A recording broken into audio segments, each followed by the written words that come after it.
কুকুরের জন্য যদি ব্যাংক হতো তাহলে হাড় কত থাকতো? হ্যাঁ, কুকুরের জন্য যদি ব্যাংক হতো তাহলে হাড় কত থাকতো? সবাই জানে আল্লাহ খেতে দেবে, খালি আপনি জানেন না আর আমি জানি না যে ব্যাংক করেছি, খালি ব্যাংকের বই আর ব্যাংকের বই আর টাকা। আল্লাহ পাল্লাওয়ালা। শুধু তাই নয়, এবার চলেন, আমার রব বলছে একবার পৃথিবীতে তাকিয়ে দেখ, তোরা কয়জনকে চিনিস আর কয়জনের খাবারের ব্যবস্থা করিস। আমি বিশ্ব সকলকে জানি, আমি পিপলিকার খাবারের ব্যবস্থা করি। এই পর্যন্ত নয়, আল্লাহ রাব্বুল আলামিন বলছেন আমার ডেলিভারির নিয়মটা খালি একবার দেখিলিস। আপনাদের দিকে দর্জি আছে? দর্জি কাপড় কাটা আছে? কি বলেন আপনারা ওদেরকে? টেলার। তো জীবনে এদের মতো মিথ্যা কথা পৃথিবীতে কেউ বলে না। পরশু দিয়ে দেবো চাচা, কত পরশু যে পার হবে। একজনা হন্তদন্ত করে ফুল প্যান্ট কাটতে দিয়েছে, জানুয়ারি মাসে 1 তারিখে দিয়েছে, 27 তারিখে শালার বিয়ে। বলছি তুই 25 তারিখে নিয়ে চলে যাবি, বলে দিলে 25 তারিখে গিয়েছে। বলছে খালি বোতাম কটা লাগানো হয়নি, তার মানে কাটেনি এখনো। এত বেইমান। আচ্ছা, কোনো টেলার্স থাকলে মাফ করবে, রাগ করিয়েন না। এরপরে ও বিয়ের দিন সকালে গিয়েছে, বলছে আপনি আসেন আমি আয়রন করছি, এখনও কাটে নাই। বিকালবেলায় যখন যাচ্ছে যে কাল তো বরযাত্রী যাবো, বলছি ওর খালা মরে গেছে, 3 দিন থাকবে না। সেই পুরনো কাপড়েই শালার বিয়ে হলো। এমন করে এরা, এদের ডেলিভারি ডেট ঠিক থাকে? জোরে বলেন ঠিক থাকে? কিন্তু আমার রব বলছেন যে আমার ডেট কোনোদিন পৃথিবীর কেউ আমার মতো পারবে না। এবার বলেন, একটা হিরো হোন্ডা গাড়ি, একটা টিভিএস গাড়ি, একটা বাজাজের গাড়ি, আর একটা আপনার কিনা ইয়াম্মার গাড়ি, আর একটা আর কিশোর গাড়ি, এইরকম করে 10খানা গাড়িকে একসঙ্গে খুলে দেন। 10টা মিস্ত্রিতে কাজ করছে, একজন ইঞ্জিনিয়ার কন্ট্রোল করছেন। এবার বলছে এটাতে এইটা লাগা, এটাতে এইটা লাগা। আবার কিছুক্ষণ পর ভুলে গেছে 10টা গাড়ির নাশ খুলে দিলে 10টা কেন 5খানা গাড়িকে খুলে দিলে একটা ইঞ্জিনিয়ারের ক্ষমতা নাই, মনে রাখি। কিন্তু আমার রবের গ্যারেজ সারা পৃথিবীর বুকে চলছে। আজকের রাত্রিতে যতগুলি মেয়ের পেটে বাচ্চা আছে, কারো পরিপূর্ণ হয়ে গেছে, কারো নখ ফিটিং হচ্ছে, কারো হাড় ফিটিং হচ্ছে, কারো কিডনি আঁতুড়ে ফিটিং চলছে, কারো চোখ লাগানো হচ্ছে, চোখের ভিতরে তারা, তারার ভিতরে মণি লাগানো হচ্ছে। এটা মেয়ে ছেলে, এটা বেটা ছেলে। এটা মেয়ে ছেলের পাঁচ দাও, হাত পায়ের পাঁচগুলো আমার রব মেয়ে ছেলে লাগাচ্ছেন তার ফেরেশতাদেরকে দিয়ে। মাথার চুলগুলো কেমন হবে, পাটা কেমন হবে।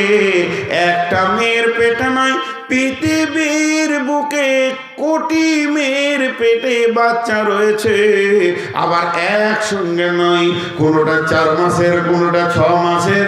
এটা আজকের কি কাজ, ওটা কালকের কি কাজ। এটা ডেলিভারি হবে আগামীকাল। এইভাবে সমস্ত গ্যারেজ শুধু মানুষের পেটে নয়, এইভাবে ঘোড়ার পেটে, এইভাবে গাধার পেটে, এইভাবে বাঁদরের পেটে, এইভাবে শৃগালের পেটে, ছাগল, ভেড়া, দুম্বা, উটের পেটে চলছে। শুধু তাই নয়, মাছের যত ডিম আছে তাদেরও চলছে। এটা বোয়াল, এটা শোল, এটা কাতল, এটা রুই, এটা বিড়ি। অমনি পাখির পেটে চলছে, তাদের ডিমের ভিতরে এটা টিয়া, এটা লাল ঠোঁট দাও। দোয়েলটা, কাকটা কালো ঠোঁট দাও, পাটা হবে কালো, টিয়ার পাছাটা হবে কালো, আর এই বাকিটা হবে সবুজ। দোয়েলের পাছা হবে লাল।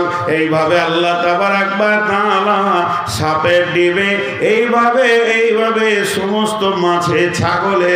শুধু তাই নয়, জমির ভিতরে যত ফসল চাষিরা দিয়েছে, এটা ধান, ধানের রিটার্ন হবে, এটা গম, গমের রিটার্ন হবে, এটা কপি হবে, এটা মরিচ হবে।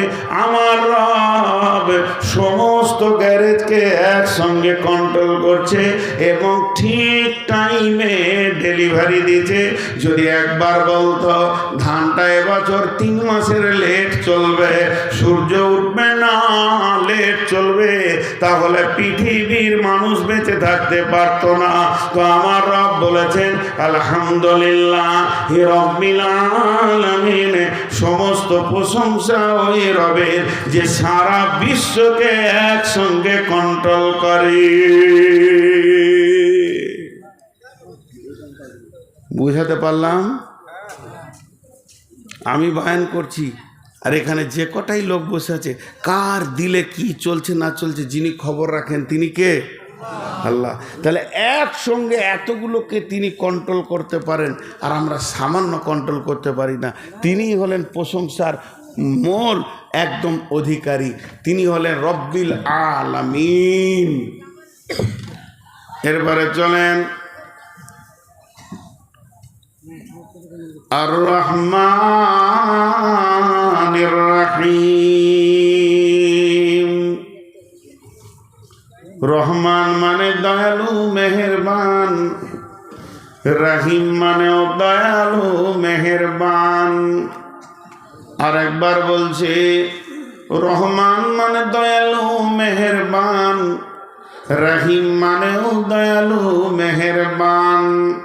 শেষবারের মতো বলছে রহমান মানে দয়ালু মেহেরবান, রহিম মানেও দয়ালু মেহেরবান। তবে দুইটা আনলেন কেন? আর রহমান আনলেই তো হয়ে যেত, আর রহিম আনলেই তো হয়ে যেত। তো দুইটি আনার কারণ হচ্ছে আমাদের দুইটি জগৎ, আর রহমান বিদ্দুনিয়া আর রহিম বিল আখিরা। আল্লাহ দুনিয়ার জন্য রহমান আর আখিরাতের জন্য রহিম। দুনিয়াতে তিনি রহিম হবেন না আর আখিরাতে তিনি রহমান থাকবেন না। পার্থক্যটা কোথায়? রহমান মানে সবারই প্রতি তিনি মেহেরবান। আমাকে, চোরকে, লম্পটকে, দাগাবাজকে, বেঈমানকে, জুয়ারিকে, মাতালকে, ইমানদারকে, নামাজিকে, পরেজগারকে সবাইকে খেতে দেন কে? জোরে বলেন কে? তো একবার যদি বলা হতো যে আল্লাহ যে কটা তোমার বিরুদ্ধে ওদেরকে খেতে দিও না, ওদেরকে খেতে দিও না যে তোমাকে মানে না, তাহলে দু তিনটে জিনিস রাখতে হতো না, জাহান্নাম থাকার দরকার ছিল না, কারণ দুনিয়াতেই তো শাস্তি হয়ে গেছে। তারপরে আর হিসাবের দিনটাও রাখার দরকার নাই। আপনি আমি বলবো এটা হলেই ভালো হতো, ভেজালটা থাকতো না। কিন্তু না, আল্লাহ রহমান, মওতের আগে পর্যন্ত তাকিয়ে আছে যদি মাফ করে তো মাফ, ও যদি আমার কাছে ক্ষমা চাই তো আমি মাফ করে দিব। জি, কত বড় তিনি মেহেরবান। ইসরায়েলি ঘটনা বলছি আপনাদেরকে। এই যে ইজরাইল বলছে, ইজরাইল না ইসরায়েল, তো ইসরায়েল বানি ইসরায়েল বলা হয় ইয়াকুব আলাইহিস সালামের ছেলেদেরকে। ওনার ইয়াকুব নবীর নাম হচ্ছে ইসরায়েল নবী। তো ইসরায়েলি ঘটনাগুলো জাল, জয়ীফ, দুর্বল, অনেক রকম বর্তমান বড় বড় যারা আলিম, বড় বড় সার্চিং করে যারা মদিনা ভার্সিটি থেকে আর কোথাও ভার্সিটি থেকে, রিয়াদ ভার্সিটি থেকে যারা পাস করে আসছে, এরাই অরিজিনালটা বলছে। খবরদার ভাববেন না যে এরা আবার নিত্য নতুন বলছে। যদি বড় আলেমে কিছু বলেন তো ওটা সঙ্গে সঙ্গে চেঞ্জ করে নেবেন। কিয়ামতের দিনে জবাবদেহিতা উনি দেবেন। ওই জন্যে বড় বড় সার্চিং চলছে। যদিও ইসরায়েলি ঘটনা আপনাদেরকে আমি শোনাচ্ছি, এর ভিতরে একটু জ্ঞান নেওয়ার জন্যে। এর মধ্যে ফতোয়া নাই যে আপনার ইবাদতের কোনো ক্ষতি হয়ে যাবে। এই মুসা আলাইহিস সালামের ঘটনা। নবী মুসা আল্লাহকে বলছে, আল্লাহ একদিন আমি দুনিয়াটা চালাই। জি, একদিন আমি দুনিয়াটা চালাই। ওর আজিব আজিব প্রশ্ন। আল্লাহ আপনি ঘুমান না, এগুলো ছিল প্রশ্ন। আল্লাহ পৃথিবীতে সুখ রাখো, দুঃখটা রাখিও না, সুস্থ রাখো, অসুস্থতা রাখিও না। দোয়া করতে গিয়েছে, আল্লাহ বলেছে হাত নামা, এটা দুনিয়ার দোয়া নয়। তো উনি আল্লাহর সঙ্গে কথা বলতেন আর আল্লাহর সঙ্গে বেতাকাল্লুফি করে ফেলতেন, তো আল্লাহ ওনাকে মাফ করতেন। তিনি মুসা কালিমুল্লাহ ছিলেন। কথা যে বলে তারই ভুল হয়। আমি এখন ভ্যাড় করে বকছি, ভুল হয় তা আমারই হবে, যারা চুপ করে বসে আছে এদের হবে না। তো বিদায়ী মুসা আলাইহিস সালাম বলছে, আল্লাহ আমি একদিন। তা আল্লাহ বলছে ঠিক আছে, কালকে তুই চালাবি। কিন্তু ছেড়ে দিয়েছে কি? ওকে রাজ্য ছাড়েনি, শুধু বলেছে মাত্র। নবী মুসা সকালবেলায় উঠে দেখছে, তা আমি তো খুব পাওয়ারফুল মানুষ, সারা দুনিয়া আজকে আমার হুকুমে চলবে। তো ফেরাউনের ঘরের বাবুর্চি হঠাৎ কাঠ নাই, কাঠ আনার জন্য বাজারের দিকে যাচ্ছে, হাটের দিকে। আর এক গরিব মানুষ ভোরবেলায় খেতে না পেয়ে, সন্ধ্যায় খায়নি গরিব মানুষ, ভোরবেলায় কিছু জঙ্গল থেকে কাঠ নিয়ে সেও বাজারের দিকে যাচ্ছে। তো বাজার ঢোকার আগেই দুজনার দেখা, বলছে ওই কাঠ দে। তো কাঠওয়ালা মনে মনে ভাবছে সকাল সকাল খরিদ্দার পেয়ে গেলাম, যাক আলহামদুলিল্লাহ, রুজি রুটির একটা ব্যবস্থা হয়ে গেল। কাঠটা ওকে দিলে, বলছে ভাই পয়সা দাও। তখন উত্তরে বলছে আমি কে জানিস? কে জানিস মানে ও ফেরাউনের বাবুর্চি, আর ফেরাউনকেও আল্লাহ বলে, আল্লাহকে তো আল্লাহ বলে না। তো ওর দাবি হচ্ছে আমি স্বয়ং আল্লাহর বাবুর্চি, আর তুই আমার কাছে পয়সা চাইছিস, মানে এটা এই পাওয়ারে বলছো। বলছে কে জানিস? বলে কে? বলে আমি আল্লাহর বাবুর্চি। তো নবী মুসা ওইখানে বসেছিল, উঠে গিয়ে বলছে তুই কার বাবুর্চি দেখার দরকার নেই, পয়সাটা দে। বুঝেছেন?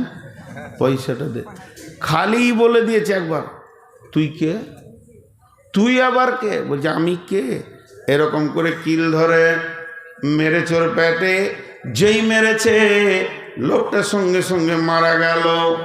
যখনই মারা গেল নবী মুসা বলছেন আল্লাহ আমাকে আর দুনিয়া চালাতে হবে না, আপনার দুনিয়া আপনি চালান। আমি একটা অন্যায় দেখেছি, একটা মার্ডার করেছি, আমি যদি সারা দিন দায়িত্বে থাকি লোক জানাজা করে ক্লান্ত হয়ে যাবে, এত মার্ডার হবে। তুমি রহমান, আসমান থেকে সারা পৃথিবীর জুয়ারি তাস মাতাল লুডু দাবা যত বেঈমান লুচ্চা লম্পট রান্ডি বেশ্যাকে দেখছো, তারপরও উদার দিলে তাদেরকে মাফ করার নিয়তে তুমি রব কিয়ামত পর্যন্ত মাফের দরজা খুলে রেখেছো এবং তাদের মত পর্যন্ত অপেক্ষা করছো। এত মহব্বত, এত ধৈর্য আমাদের হবে না। ও আমার রব, আপনি আপনার দায়িত্ব ফেরত নেন। অতএব আল্লাহ এমন একটি মেহেরবান, গুনার সঙ্গে সঙ্গে যদি আল্লাহ আযাব দিতেন তাহলে কি করে তিনি রহমান হতেন?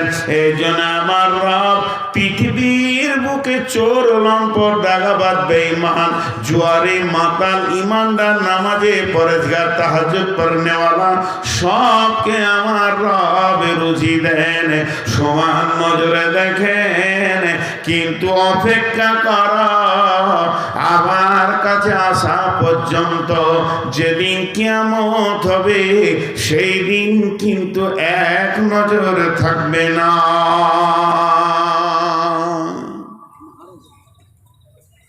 জি, সেই দিন এক নজর থাকবে না। সূরা আনফালের মধ্যে আছে ওয়ারিজকুন কারিম, এর উপর আমার একটা 2 মিনিটের তফসির আছে, দেখবেন 2-3 মিনিটের। রিজকুন কারিম কাকে বলা হয়? সম্মানী রুজি। ইমানদারের জমিতে যতটা গম ধান চাল, বেঈমানের জমিতেও অতটাই গম অতটাই আলু।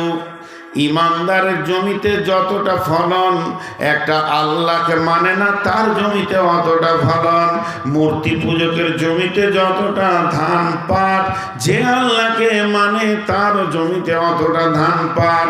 একটা যদি নামাজি পরেজগার আল্লাহওয়ালা আল্লাহ ভীরু মাছ মাংস ডিম দুধ আলু পেঁয়াজ খায়, যে সারটা পায়, যে আল্লাহকে কোনোদিন মানে না, সেও একই সার পায়। অথচ আল্লাহ বলছেন মুমিন রে তোদের জন্য রয়েছে রিজকুন কারীম। এটা সহজ উদাহরণ দিব, একটা উদাহরণে বুঝে নেবেন দুনিয়ার আখেরাতটা কেমন।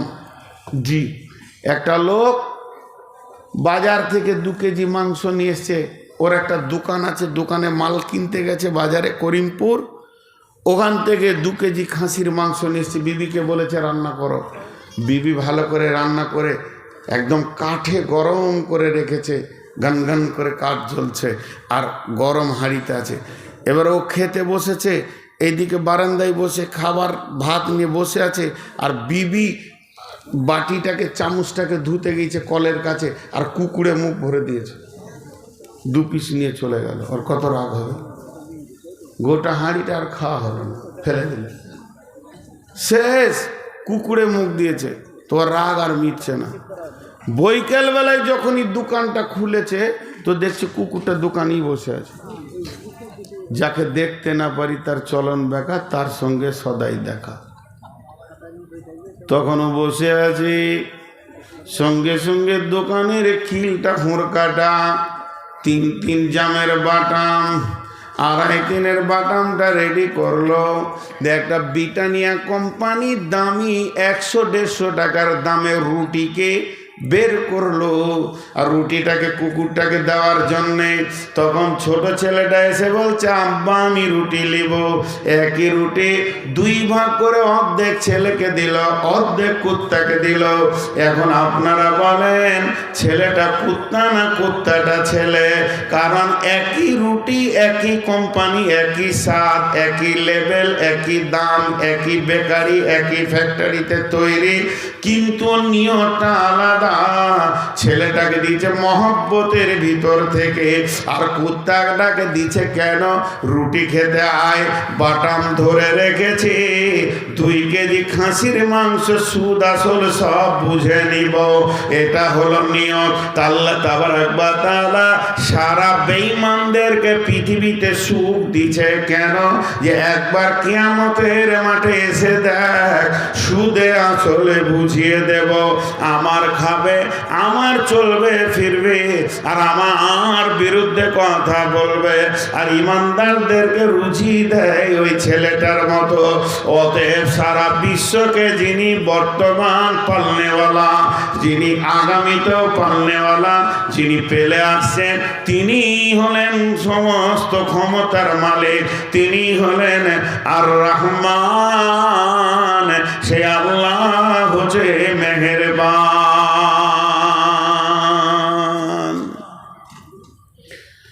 দুনিয়া শেষ, চলেন কিয়ামতের মাঠে যাই। আল্লাহর নাম রহমান থাকবে না। যদি আল্লাহর নাম সেদিন রহমান থাকতো, আজকে যেমন বেঈমান, মুশরিক, কাফের, মুনাফিক সবাই খেতে পেয়েছে, ওইভাবে সবাই জান্নাতে চলে যেত। সেদিন আল্লাহর নাম হয়ে যাবে রাহিম। রহিম, রাহিম মানেও মেহেরবান। মেয়েদের পেটে যেখানে বাচ্চা থাকে ওইটাকে ওই জন্যে রেহেম বলা হয়, রহমের জায়গা, রহমের থলি।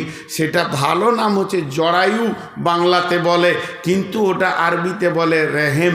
রেহেম মানে বাচ্চার থলি। কেন?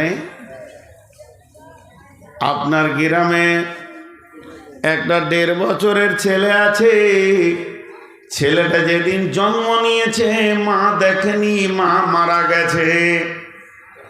আবার সেই দিনই বৈকালে বিয়ে করে এনেছে, 1 বছর পর তার সন্তান হয়েছে। এই ছেলেটার বয়স 2 বছর, আর ওই ছেলেটা বয়সে 1 বছর থেকে 1.5 বছর। 2টি ভাই একই সঙ্গে, মা একটা মারা গেছে। 2 বছরের ভাইয়ের মা নাই, আর 3 বছরের ভাইটার মা নাই, কিন্তু 1.5 বছরেরটা মা আছে। এইটা হলো ওর সৎ মা, কিন্তু বাপ একটা, শুক্রাণু একটা, রক্ত একটা, পিতা একটা, সব সিগনেচারে 2 জন বাপের নাম এক লিখবে, কিন্তু বন্ধুরে মা হলো 2টা। একটা এর পেটে হয়েছে, রেহেমে হয়েছে, আর একটা অন্য জনের পেট থেকে হয়েছে। তো ওই মাটার দিকে তাকিয়ে দেখবেন, নিজের ছেলেকে যত্ন করবে, আর সতীনের ছেলেটা মনে হবে কুকুরের বাচ্চা, রাস্তায় ঘুরে বেড়াচ্ছে, গায়ে তেল নাই, কাপড় নাই, শীতের মতো দিনে থরথর করে কাঁপবে, হাত পায়ে ময়লা থাকবে, নাকে পোঁটাটা পরিষ্কার করার মতো কেউ থাকবে না। কারণ একটাই, ওর পেটের যেটা ডেলিভারি, বাপ এক হতে পারে, ওর প্রতি যে মহব্বতটাও দেখায়, আর একটার প্রতি সেই মহব্বত মহব্বত দেখান না। তো আমার রব বলছেন কঠিন কিয়ামতের দিনে যারা আমার কোরআনের জিন্দেগি তৈরি করে কোরআনের ভিতর থেকে কিয়ামতে আসবে, তাদের প্রতি আমার রহমতের অগাধ থাকবে। তাদের কষ্ট দেখতে পারবো না, তাদেরকে জাহান্নামে দিব না। কিন্তু যারা আমার দিনের বাইরে থেকে আসবে, দিন মানবে না, আমাকে সাজদা করেনি, মুনাফিকি করেছে, মুশরিকি করেছে, কঠিন কিয়ামতের দিনে তাদের উপরে আমার রবের কোনো মায়া থাকবে না। সেই দিন আল্লাহ রাহিম হয়ে যাবেন, খালি ইমানদারদের উপরে মহব্বত দেখাবে, বেঈমানদের উপরে কোনো মহব্বত থাকবে না। তাহলে আলহামদুলিল্লাহি রাব্বিল আলামিন আর রহমানির রহিম, দুইটা আয়াত হয়ে গেল। মালিকি ইয়াউমিদ্দিন, ওই ঘরটা দিয়ে আমাদের ছেলেগুলো খুব মারামারি বেয়াদবি, তখন থেকে লাথালাথি লাফালাফি, এত বেয়াদব, বড় বড় ছেলে, তার বেয়াদবি এক সেকেন্ড কমছে না। আর আমার চোখ খেলে ওই দিকে যেছে, আর আমি ওসব দেখতে পারি না। আর যে দেখতে পারবে না তার চোখেই পড়বে খালি, ই লাঠি নকে মারছে, উ লাঠি নাকে মারছে, লাত মারছে, এতটুকু বাচ্চা ছেলে হয়তো সহ্য হবে। আবার যদি এখন থাপ্পড় মারে তো ওর বাপ চলে আসবে লাঠি নিয়ে কালকে, যে আমার ছেলেকে মেরেছে। এত বেয়াদব সব। আল্লাহ তাবারাক ওয়া তাআলা বলছেন মালিকি ইয়াউমিদ্দিন, কিয়ামতের মালিক কে? তিনজন বলেছে, আর কেউ বলেনি। এদেরকে যারে ধরেছে, বুঝাইলে বুঝে না, তারে বুঝাই কে? না বুঝে যে হু হু করে ভূতে ধরেছে, লিখে দিল ফসি মুন্সি নিজেরও হাতেতে, সুখে খেতে ভূতে কিলাই আওরাতের জাতেতে। মেয়েদেরকে যত সুখ দেবেন তত হাসপাতাল নিয়ে যাবে, প্রতিদিন ইট বানা করেন, ঠিক থাকবে, কোনো রোগই থাকবে না। 1000 করে ইট বাড়িতে রাখবেন, সকালে এখানে দে, বিকালে এখানে দে, ভেজাল চুকে গেল, রোগ আর হবে না আবার। জিবি তো আল্লাহ তাবারাক ওয়া তাআলা বলতেন মালিকি ইয়াউমিদ্দিন, কঠিন কিয়ামতের দিনের মালিক কে? বড় পীর, ছোট পীর, মেজ পীর, কেউ মালিক হবে না। তাই যদি হতো, এমনকি বিশ্ব নবীকেও পর্যন্ত সেদিন মালিকানা ছাড়া হবে না। কি আছে কোরআনে? আল্লাহু লা ইলাহা ইল্লাহু আল হাইয়ুল কাইয়্যুম লা তাখুযুহু সিনাতুন ওয়ালা নাওম লাহু মা ফিস সামাওয়াতি ওয়া মা ফিল আরদি মান দাল্লাযী ইয়াশফাউ মান দাল্লাযী ইয়াশফাউ মান দাল্লাযী ইয়াশফাউ ইল্লা বিইذনি। কে এমন আছে যে সেই দিন সুপারিশ করবে? আমার বাপকে বাঁচাও, ভাইকে বাঁচাও, বন্ধুকে বাঁচাও, বিবিকে বাঁচাও, স্বামীকে বাঁচাও, কিছুই চলবে না যদিও নবীজি সেদিন সুপারিশ করেন। ইল্লা বিইذনি, আল্লাহর হুকুম ছাড়া নবীজি পর্যন্ত সুপারিশ করতে পারবেন না। অতএব আমার আল্লাহ বলছেন সেই দিনের একচ্ছত্র মালিক হলাম আল্লাহ, আমি আল্লাহ। আল্লাহ তাবারাক ওয়া তাআলা বলছেন সুম্মা তুরাদ্দুনা ইলা আলিমিল গায়বি। এখানে দুটো ছেলে ঝগড়া করেছে মাদ্রাসায়, আমি মাদ্রাসার হেড মাওলানা, আমি ছিলাম হাটে। দুইটা ছেলে কাঁদতে কাঁদতে আসলো, কি হয়েছে বল? একে একবার বললাম, ওকে একবার বললাম, ব্রেন দিয়ে মেজারমেন্ট করলাম, কার ভুল হতে পারে কার না হতে পারে। দুইজনকে লাঠি করে দুইবারই দিয়ে বললাম যাই পড়তে বস। কিন্তু বন্ধুরে, এটা তো আল্লাহর ক্ষেত্রে নয়। আপনার সঙ্গে যদি আমার সারা জীবন লড়াই চলে, তারপরও আমার রবকে উকিল লাগবে না।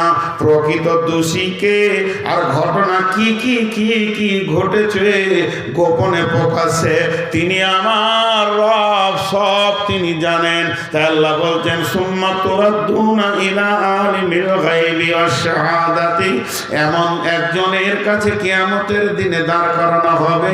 তুমি কি করেছো এটা জিজ্ঞেস করতে হবে না, তুমি কি করেছো এটা জিজ্ঞেস করতে হবে না, তোমার বিরুদ্ধে কি বলেছে এটাও বলতে হবে না, তোমার বিরুদ্ধে কি বলেছে এটাও বলতে হবে না।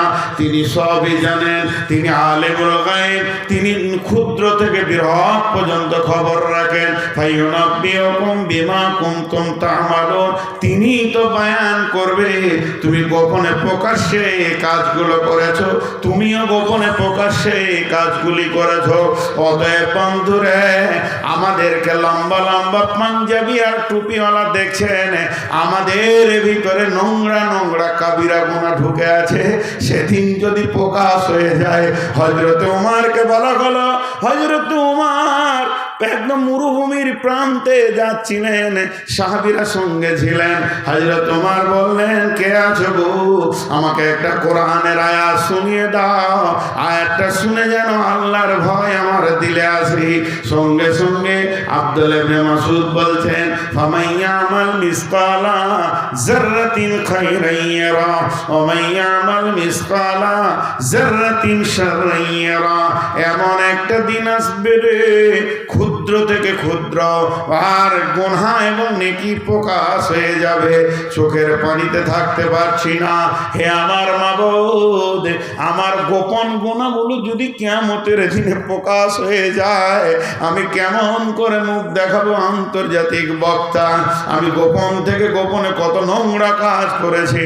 হে মাবুদ, তুমি মাফ করে দাও, ক্ষমা করে দাও, কঠিন কিয়ামতের দিনে দেখাইও না, সেগুলো ডিলিট করে দাও। তাহলে আল্লাহ বলছেন, শোন, মালিক ইয়াউমিদ্দিন, সেই দিনের আমি একচ্ছত্রর মালিক, আমার মালিকানায় কোনো অংশীদার না।